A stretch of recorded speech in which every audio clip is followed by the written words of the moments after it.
Hello, ladies and gentlemen. This is Dan Trotter, Pretty Good Bible Studies. This video is the fifth video in a series of videos concerning New Covenant Theology. It's a part of my larger playlist called New Covenant Theology, in which I discuss the three theological systems which are designed to answer that thorny question: what is the relationship of the Old Covenant and the New Covenant?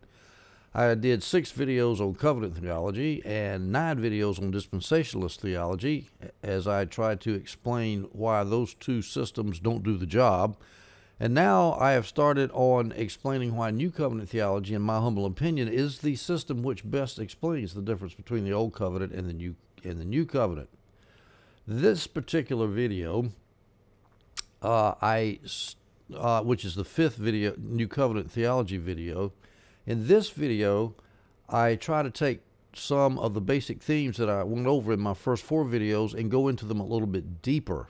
And this particular one, the very first one here, I'm going to talk about what exactly is the law of Christ. And then I'm going to look at how New Covenant theologians look at the moral law and the moral law as it relates to the Old Covenant 10 Commandments.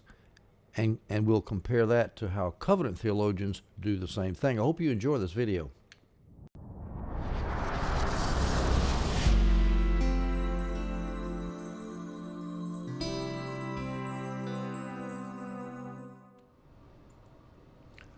New Covenant theology distinctives. Let's get started here. I'm going to divide this PowerPoint up into 5 parts.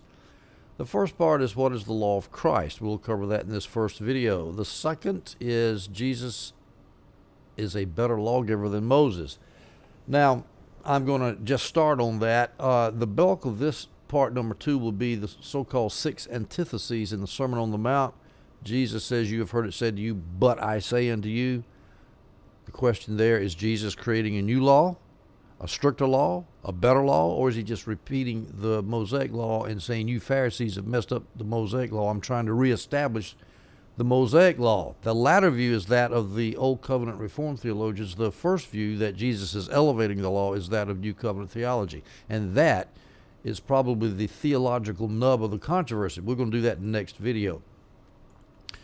And after that, we'll look at Old Covenant and New Covenant differences, and then we'll answer the question, what's the use of the Old Testament? If New Covenant theology says that the Old Covenant has been done away with, well, then what's the point? How do we use the Old Testament? That's relatively easy to answer, but it's important because people always ask that question. And last of all, we'll talk about sanctification by law. If the law drives us to Jesus to get saved and then drives us back to the law to get sanctified, as the reformers love to say, is that legitimate? And we'll answer that question in the negative. So let's get started. What is the law of Christ? First of all, let's state the 2 scriptures where the law of Christ is mentioned in the New Testament. Scriptures which are rarely quoted by Reformed theologians, I might add, or by dispensational theologians for that matter. It has taken NCT theologians in order to bring these scriptures out. 1 Corinthians 9:21. To those outside the law, I became as one outside the law, Paul tells the Corinthians. Not being outside the law of God, but under the law of Christ, Paul reassures the Corinthians. He's under the law of Christ now, that I might win those outside the law. So now you notice that Paul is very concerned about being accused of being an antinomian, just like reformers love to call New Covenant theology people antinomians. But Paul says, look, I'm outside the law of Moses, he's referring to here. Yeah, I'm outside the law of Moses, just like NCT people say, we're outside the law of Moses. But just like Paul, we can go back and say, yeah, but we're not outside the law of God. We're still under the law of God, because now the law of God is expressed in the law of Christ, and we're under the law of Christ. So we're not antinomians. We're under the law of Christ. Paul repeats that phrase in Galatians 6, verse 2. Paul tells the Galatians, bear one another's burdens and so fulfill the law of Christ. Paul does not say bear one another's burdens and so fulfill the law of Moses. I don't think he ever says that. He never says that, really. He says fulfill the law of Christ. Okay, well, there's the law of Christ, and that's what we're supposed to do as Christians. At least the Corinthians and the Galatians were, and I assume that all of us are in their same position. We're Christians, being exhorted by an apostle to fulfill the law of Christ. So the next question that arises, well, what exactly is the law of Christ? Can we flesh it out? Can we give it some content? We know the law of Moses has content, the Ten Commandments and all those spelled out laws in the Torah, in the Pentateuch. But what about the law of Christ? What is it? Well, here's a summary of it right here. And this verse is quoted very often by New Covenant theologians to explain what the law of Christ is.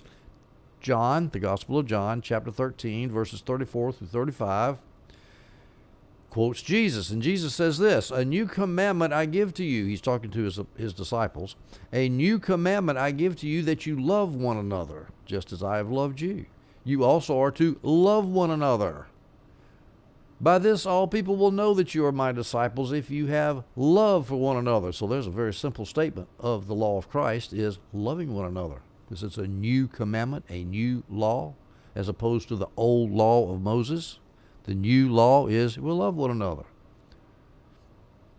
Paul takes up this theme in Romans chapter 13, verse 8, when he says to the Romans, "The one who loves another has fulfilled the law." Which law? The law of Moses or the law of Christ? Paul doesn't say, but it doesn't matter whichever way it is. The point is that now, if we complete the law of Moses, which aims at the law of Christ, which is fulfilled in the law of Christ, Christ is the end of the law, as Paul says in Romans 10. And so if we love one another, we're doing what Moses required, and we're doing what Jesus requires. So we fulfill the law, whether it's the law of Moses or the law of Christ. So there's your definition of the law of Christ, loving one another. Well, that's still not very precise and specific for those who like law codes. So the question is how do we give this general admonition, exhortation to love one another, how do we give it some more content? Well, here's the content right here. The words of Jesus, number one. Number two, the example of Jesus. Number three, the words of Jesus' apostles. And number four, the examples of Jesus' apostles. Remember, Jesus sent his apostles out and says, if you love me, you'll keep their commands, the apostles. You'll keep their words.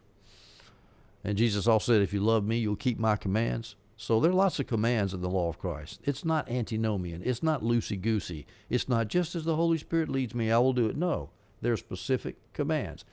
Now, typically what reformers will say is, but it doesn't have anything in the New Covenant, in the New Testament, about bestiality. So now Christians will be free to commit bestiality if we don't hold on to the Old Testament law. To which I say, nonsense. Can you read Jesus' words and look at his examples and the Jesus' examples and his apostles and say it's okay to commit bestiality or any other sin is it okay to commit any other sin that the Old Covenant forbade? I don't think so. I mean, after all, didn't Jesus say, and Paul too, didn't they have strictures against sexual immorality? It's a general term that covers all of that kind of stuff. So there's plenty of content for the law of Christ. Plenty of content for the law of Christ. So that's what is the law of Christ. Our first topic there is that we love one another. And how do we love one another? We look at Jesus, his words and his example. We look at the apostles, their words and their example, and we do it. And that's the law of Christ. And of course, it's all done by the power of the Holy Spirit. So now let's look at the second part of my second PowerPoint here, New Covenant Theology Distinctives. Jesus is a better lawgiver than Moses. Now, this is a staple of New Covenant theology. It's a big bone of contention between Covenant theology, Reformed theologians, and New Covenant theology theologians. And it basically concerns the Ten Commandments. Did Jesus change the Ten Commandments?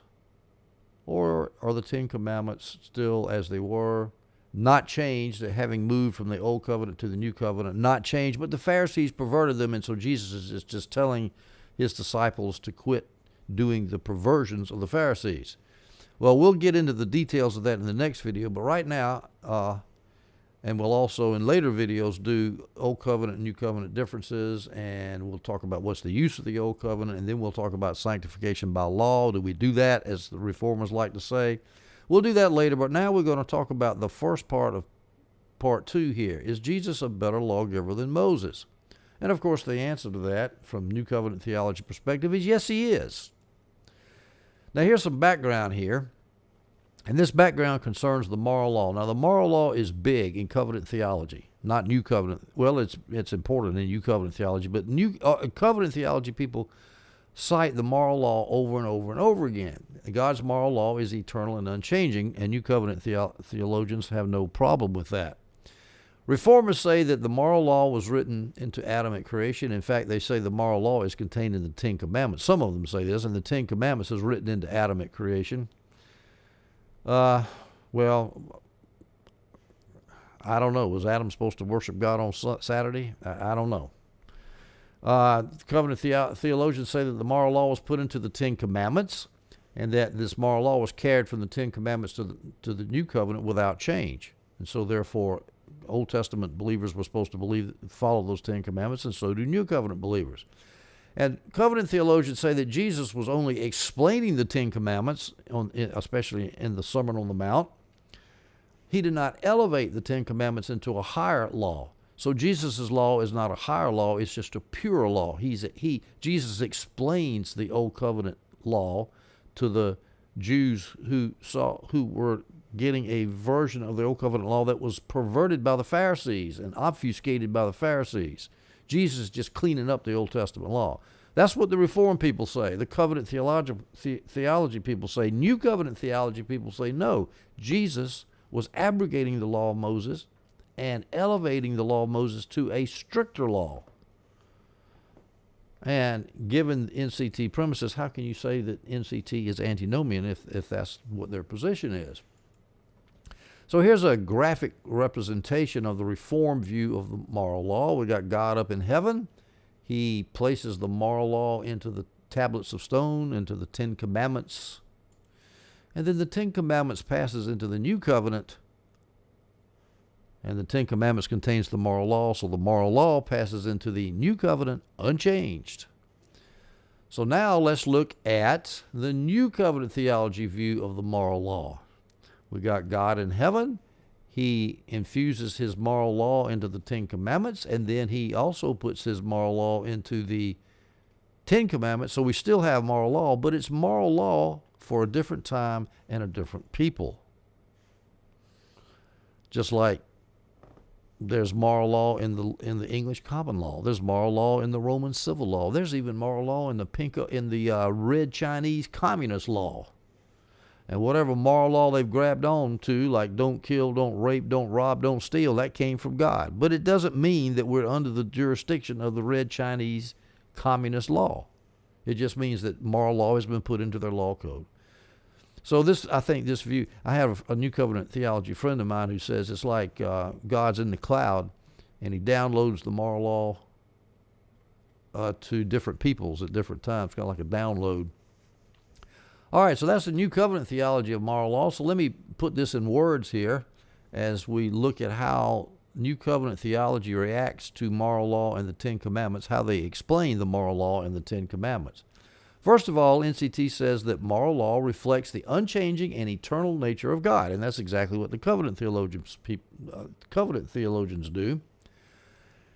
NCT people say that, New Covenant theology people say that the Ten Commandments contain God's moral law, but only as applied to Old Covenant Jews. And New Covenant theology people say that the law of Christ contains God's moral law as applies to New Covenant Christians. So we've got God's moral law, but they apply to two different people. So there's the difference. God's moral law doesn't change, but the application of the law changes as we go from one group of people to another group of people, as we go from Old Covenant Jews to New Covenant Jews. So the applications of moral law, of God's moral law, is different for different people. Now, how were the Old Covenant Jews and the New Testament church different? They were very different, and here's two main differences right here. First of all, Old Covenant Jews were mostly unregenerate political kingdom. They were unregenerate, Most of them did not believe God. They were constantly setting up idols, and when you got unregenerate people, you need a stricter law. You need you need a civil law. You need to have laws against raping and stealing and thieving. You have to have military laws to govern the military, and laws on what happens when you conquer a foreign nation. Well, the church is not going out conquering any nations with military weapons, and so that law does not apply to us today. The Israelites were a besieged people in a wilderness, and so they were basically under martial law. If their kids rebelled, they had to be killed, because if you spread dissension through the kingdom, 1 million people were going to die in the desert.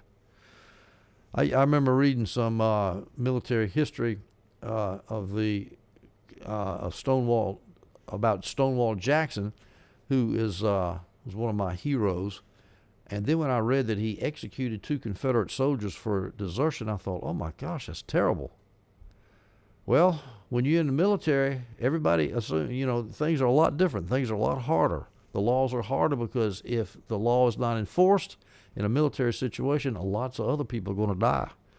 The army is going to lose its cohesion, and it's going to get wiped out by the enemy. Well, likewise, the Israelites in the Old Testament, there had to be strict laws against idolatry, against rebellion, against Moses' authority, because if those laws were not there, those people would have degenerated into a hungry, destitute mob, and they would have all died instantly in anarchy in the wilderness. But that's not the situation for New Covenant Christians, because New Covenant Christians are born again of the Holy Spirit. The church is basically regenerate as far as we know, as we can make it. It doesn't consist of non-believers and unbelievers in a normative sense, like the covenant theologians like to say with their visible church doctrine. So we've got regenerate Christians, and they are expected to deal with each other personally in a different way. It's not judicial. The situation is not judicial in the new covenant. It's personal. So therefore, we need a new law, a new commandment. A new commandment I give you, Jesus said, that you love one another. Personal relationships one for another. So there's your basic difference. All right. Now, next video, I'm going to take up the 6 antitheses of the Sermon on the Mount. That's where Jesus said, you have heard that Moses said, you have heard it said to you that you are not to murder. I say to you, but I say to you, there's the antithesis, but I say to you, do not get angry. And that's one of the antitheses, and there's 6 of them. And as I said earlier, this is the nub of the controversy between Reformed Covenant Theology and New Covenant Theology. So I hope you stay tuned for that one. Subscribe to my channel if you hadn't done so already. I would appreciate that. And I hope you enjoyed this video.